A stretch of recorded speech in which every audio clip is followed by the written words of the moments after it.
मुख्यमंत्री मोहन माझी बड़ घोषणा करनथिले नवीन करी देखाइबे मोहन। ओडिशा रे खूब शीघ्र नियुक्ति हब 1840 डाक्तर। नवीन को शासन काल में स्वास्थ्य व्यवस्था विपर्यस्त तथा डाक्तर अभाव को नहीं बहुत खबर प्रसारण करा समाधान होई नथिला। वर्तमान मोहन सरकार स्वास्थ्य व्यवस्था उपरे गुरुत्व दिया जाउछि। तेणु खूब शीघ्र राज्य में 1840 डाक्तर तथा मेडिकल ऑफिसर नियुक्ति पाइबे एवं आहुरी 5000 ऊर्ध्व पारामेडिकल स्टाफ मध्य नियुक्ति पाइबे। राज्यर समस्त स्थान में उपयुक्त संख्यार मेडिकल ऑफिसर नियुक्ति निमंते सुव्यवस्थाकरण प्रक्रिया कराजिबा सहित आदिवासी अध्युषित अंचल मानकरे अधिकरु अधिक डाक्तर नियुक्ति प्रदान करबा पई बैठक रे मुख्यमंत्री निर्देश दैछथि। राज्यर अधिकांश स्वास्थ्य उपकेन्द्र गोष्ठी स्वास्थ्य केन्द्र तथा उपखंड स्तरीय मेडिकल रे डाक्तर अभाव समस्तक मुंडविधार कारण पलटिछि। अनेक स्वास्थ्य केन्द्र रे आवश्यक सरंजाम अभाव मध्य रोगी फेरी जाउछथि।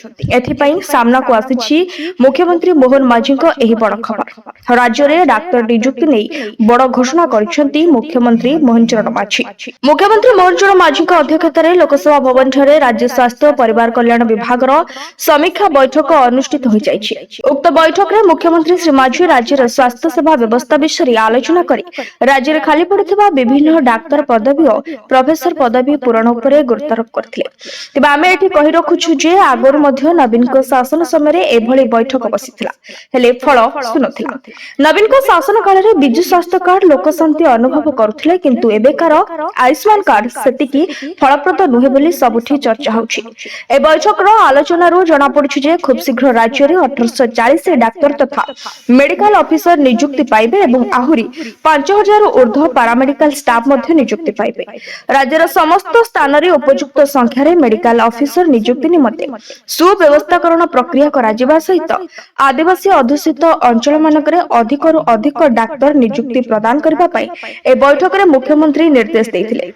विभिन्न मेडिकल कॉलेज रे खाली पड़िथबा असिस्टेंट प्रोफेसर एसोसिएट प्रोफेसर एवं प्रोफेसर पदवी खूब शीघ्र राज्य सरकार पूर्ण करबा पई मुख्यमंत्री गुरुत्वारोप करथिले।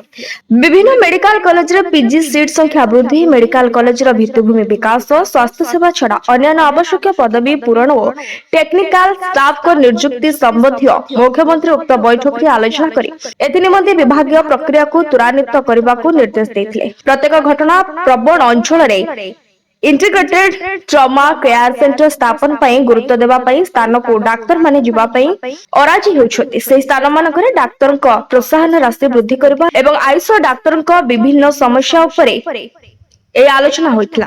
ए बैठक रे मुख्यमंत्री डाक्टर को समस्या नियुक्ति वेतन मेडिकल शिक्षा रे सीट वृद्धि भली विभिन्न विषय रे आलोचना करी उपयुक्त पदक्षेप नेबा पई मुख्यमंत्री सचिव को निर्देश दैथिले।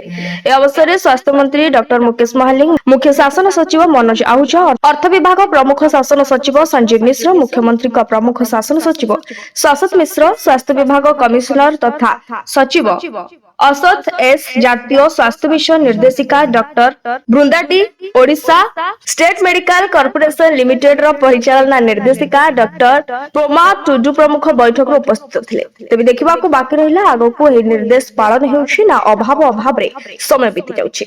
Bureau report BNS live.